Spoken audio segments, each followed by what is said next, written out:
것도 있거든요. 그러니까 질문은 좀 받지 않고 다음 스피커로 바로 넘어가도록 하겠습니다. 다음에 얘기해 주실 분은 우리 토마스 브렌난 분이시고, 이분은 이제 배경 잠깐 말씀드리면 이분도 마블에 쭉 계셨어요. 한 7년 정도 마블에 계시다가 에디터로 계시다가 현재는 이제 뭐 프리랜서로 컨설팅 또 그다음에 뭐 스피커 이런 식으로 일을 하고 계시고, 그다음에 드렉셀 유니버시티라는 학교에서 또 강의도 하고 계시고, 네, 그런 분입니다. 또 나오실 때 많은 박수 부탁드리겠습니다.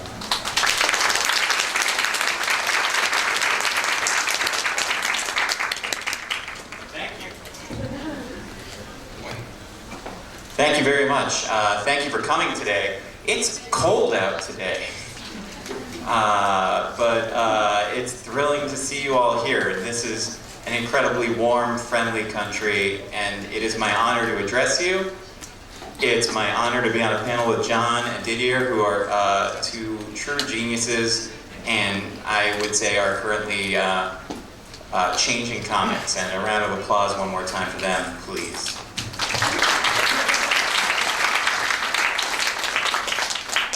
I was challenged figuring out what to speak to you all about today when I was invited.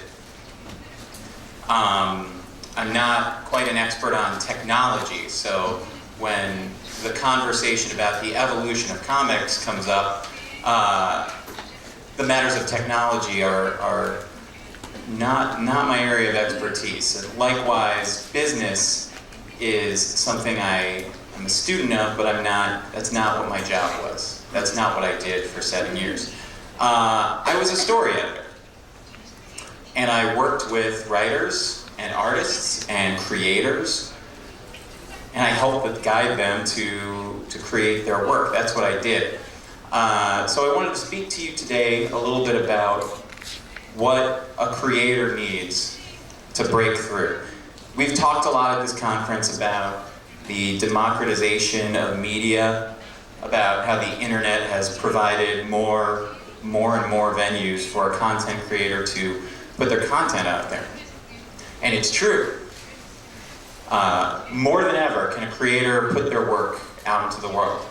But the other side of that means the competition for those creators to get the attention of the audience, of us, is that much greater. And my first boss at Marvel, a wonderful editor named Stephen Wacker, has an expression, which is, nobody owes you their attention. He would say that to every writer and artist that he worked with. When the audience and a creator sit down together, a creator is asking an audience for two of the most valuable things they have: their time and their money.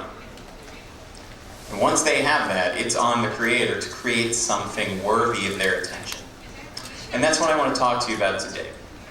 How creators, if there's any creators in the room, filmmakers, writers, artists, what you can do to break through to get their attention.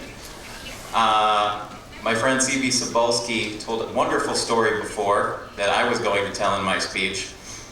So now anyone who is at his speech already heard it, but I'm going to tell it again anyway. In 1962, something revolutionary happened. Something that changed not just our medium of comics, but the entire world of entertainment. And that was this guy, the Amazing Spider-Man. Spider-Man shouldn't have happened. But a writer and an artist, Stan Lee and Steve Ditko, sat down in the middle of a superhero craze to create a superhero. But they weren't going to do what had been done before. They weren't going to create some alien like Superman. They weren't going to create a billionaire like Batman. They were going to create someone like them. A skinny nerd, a poor kid from New York, a bug. He's literally the little guy. And as CB said earlier, which I learned today, Stan Lee staked his job on this. He said if it failed, he would quit. 52 years later, Spider-Man is one of the most famous faces on the planet. Worldwide box office receipts in the billions. He even had a Broadway musical for a while. So it's an exciting character, and probably, arguably, responsible for everything that Marvel has become. This worldwide phenomena of Marvel that we all love now, in film, in television, in comics, in digital media, is all pretty much thanks to this guy. Even if he's not a part of the Avengers movie, this is the guy that got us all in.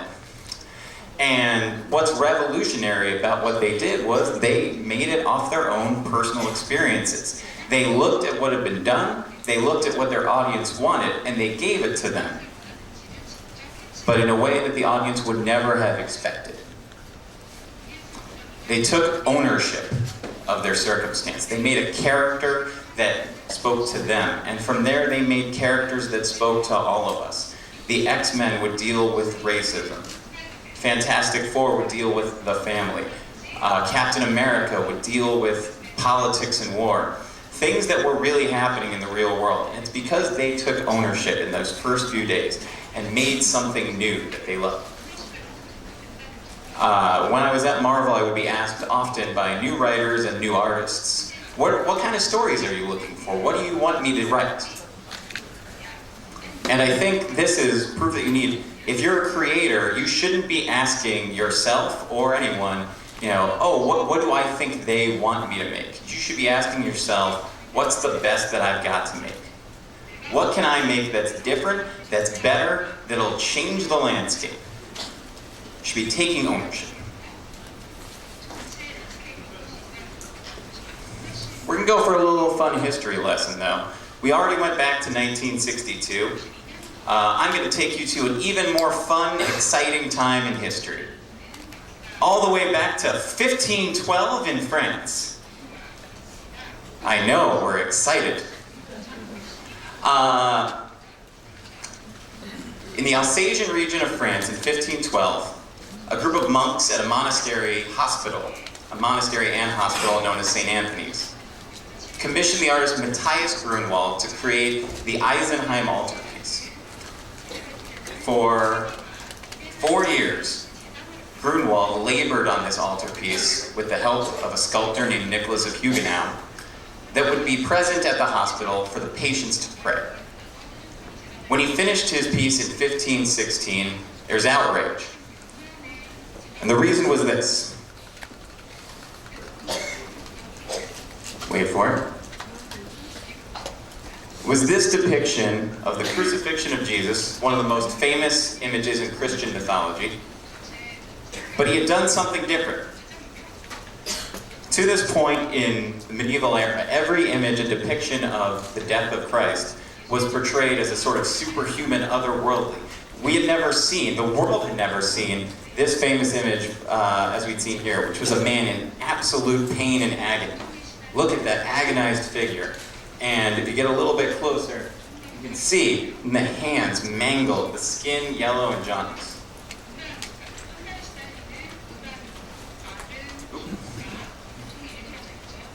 When the piece was finally finished and placed in St. Anthony's, there was outrage. The monks raced to take this down, to get rid of it. But they stopped, because they found the patients of St. Anthony's rapt, their attention rapt. These people who were going to die, make no mistake, were finding comfort in art, comfort in something creative, because they looked at this famous figure, and for the first time in their lives, in their suffering, they felt connected. They felt that someone was thinking of them. That's what Matthias Grunewald did. He looked at his audience. He knew how they were feeling. He gave the monks what they wanted. This incredible altarpiece, but in the way they least expected, in a way that reached out to and cared for the audience, cared for the people whose attention he was trying to get. Why am I talking about 1512 medieval art at a conference in Seoul, Korea in 2014? Because it's 500 years later, and this is still one of the most talked about pieces in the history of the world. It still stands. The monks didn't tear it down. It still stands, not far from where it was first made. That's the effect that your content as a creator can have. That's the potential effect. Be it in the 1960s in New York City, or in the 1500s in France, or here in Seoul today when webtoons, if you're a creator, you're in a process of making a connection with an audience that can stand the test of time. But as was said earlier today by Mr. Nick Reed, it's nothing if there isn't true art and story within what you're creating. So, right now, in the American comic book industry, we're seeing a huge rush of creator-owned books. Books that, creator-owned books. Books that, where the intellectual property is owned by the writers and artists who create it. Image Comics is probably the most popular publisher of those books. Image, of course, came about in the mid-90s when a group of the most popular artists in comics, tired of drawing the same old stories for Marvel and DC, and probably tired of making the same old money for Marvel and DC, decided to strike out on their own and create their own comic book company. They've had a storied history of ups and downs, but in the last few years, they have become the place to go for any creator to create their own books. And we're starting to see the tangible effects of that ownership.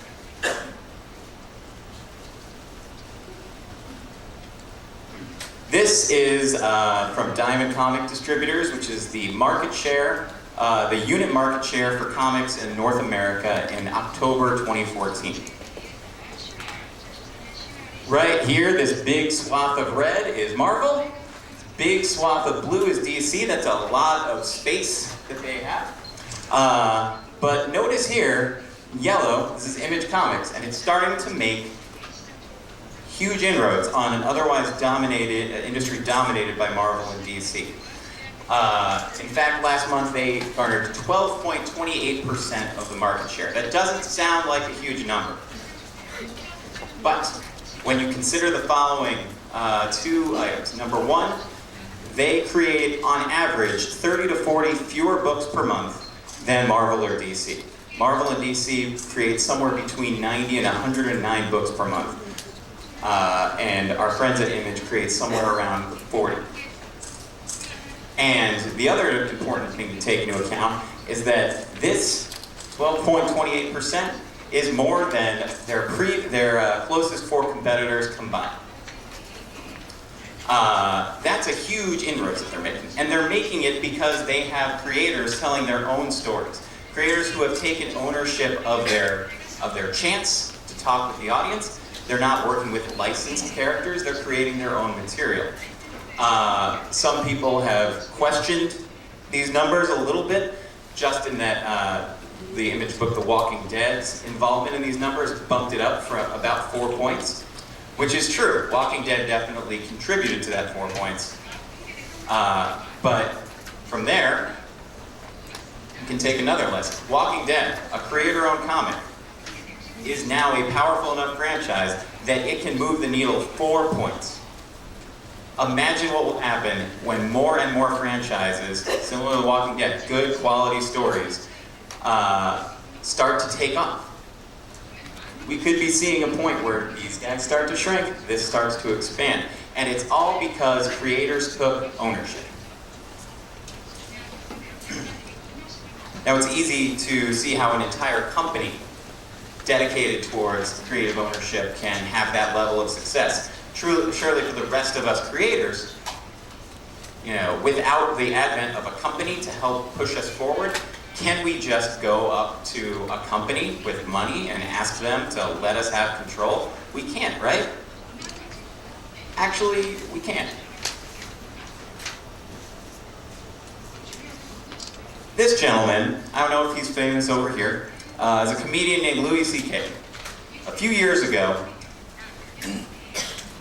the FX network, owned by 20th Century Fox, approached Louis C.K. and asked him to pitch them a sitcom. C.K. agreed, but with one caveat. He would not give them any script reviews, he would not give them review of casting, he would not give them final edit. He asked for $200,000, not a ton of money by TV standards. He would make his pilot, There would be no corporate interference. If they liked it, great. He'd do a show. If they didn't like it, great. It didn't cost them that much money, he'd walk away. 5 seasons later, with ratings soaring, awards coming in, and critical acclaim, Louis is one of the most popular shows in North America. And Louis C.K. has expanded his own brand reputation. And late last year, even funded his own stand-up special through a YouTube chat with viewers like us. We're the ones who paid for him to put that special on. There's no company giving him the money for that. And that came from simply asking to take ownership. Creators can do it. We see it every day. And I know some of these examples are very America-focused, and certainly taking ownership of properties is something sometimes we can't all do. But we can still take ownership of our circumstances. And I think Korea has expertly done this. When you look at the state of your animation industry in the mid-2000s, which was racked by recession. I love this guy, by the way. This is the happiest. I also wonder if Peroro ever thought that he would be on a slideshow with a bunch of zombies from The Walking Dead.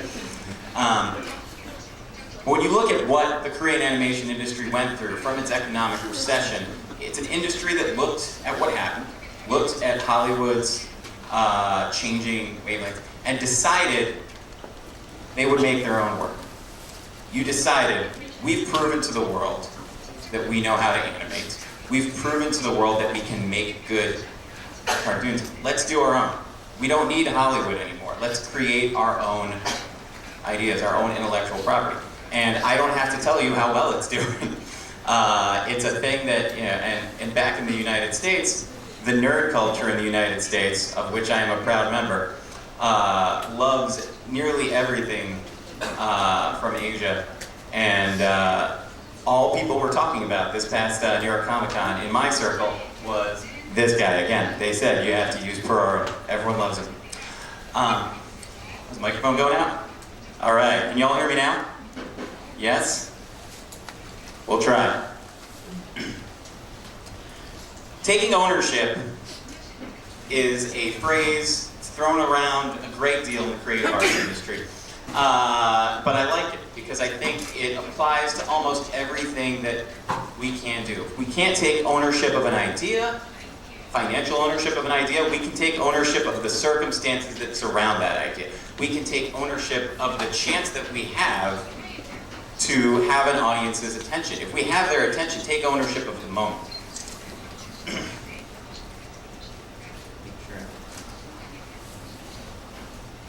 About 5 years ago, Marvel Comics was celebrating its 70th anniversary. And I was assigned to work on a book called Young Allies, which was about a group of kids who helped Captain America fight Hitler, which doesn't sound safe to me for kids, but I wasn't there. I had to do a modern day version of this. So I worked with a terrific, excellent, legendary comic book writer named Roger Stern and an amazing artist, Eisner Award-winning artist Paulo Rivera, to create the Young Allies today. But we had a problem. The problem was this character. This character is a character known as Whitewash Jones, one of the most offensive, racist stereotypes that Marvel or any company has ever created. It's often a forgotten part of Marvel's history. And when I was assigned to work on this book, my bosses and I agreed we couldn't possibly, this offensive character couldn't be allowed to stand. They asked me to just ignore the character, throw him out. I spoke to Roger Stern, who agreed that the character was offensive, but also thought he couldn't just ignore it. An apology had to be made. Amends had to be made. We had to take ownership of the moment that we had to possibly fix a rhyme. So Roger created this character, which looks a lot better on the computer than it does on the projection screen. and revealed that Whitewash Jones was in fact a heroic pilot, and that the racist stereotype that we had seen in the comics was part of an awful propaganda. I bring this story up to you now because, to me, it's indicative of the responsibility a creator has. Even if you don't own the work, you own the moment to talk to an audience. You own the moment to present your ideas, to present your story. And if that's the case, then you owe it to that audience to tell the truth. You owe it to that audience to do what's right. And that sort of truth-telling is indicative of some of the works that we're seeing take off as so popular. Walking Dead. You know, we might not all live among zombies, but we all have families, we all have relationships with people, and it's a hard world out there right now. That's the truth of Walking Dead. Spider-Man. The truth of Spider-Man is that it's really, really tough world for the little guy, but if he stands up for himself, amazing things can happen. And in the case of the Young Allies, we stood up and told the truth. Our nation, America, we did something wrong and we owed an apology for it. The book came out to okay sales. I was very nervous about how it would be received. Fortunately, generally, there was no controversy. But to this day, I have been to 5 different comic conventions, and at each one, someone, an African American or black fan, has come up to me to thank me for what I did. I don't think I deserve the thanks. I think Roger and Paolo deserve the thanks. But that sort of taking ownership of the moment, that honesty, that's the effect you can have. That's the effect webtoons can have. That's the effect you can have is move someone. That's an amazing moment. It's an amazing power to have, and it's something that can't be forgotten. We talk about the technology, we talk about the business. They're all important. But remember, the technology we talk about today at DICON 2014 might be the technology we use at DICON 2016, and it might be forgotten by DICON 2018. Technology is important. We need to know how to get the work into the hands of our readers and of our viewers. But what's more important is that the work that they're receiving is the best work. It's the honest work. It's the truthful work. United States President John F. Kennedy once said, "We must remember that art is not a form of propaganda. It is a form of the truth." And that's what I think when I think of what the future of comics is. It's what it's always been. It's as the future of comics is what it was in 1962. It's writers, it's artists sitting down to tell the truth, whatever platform we're given. I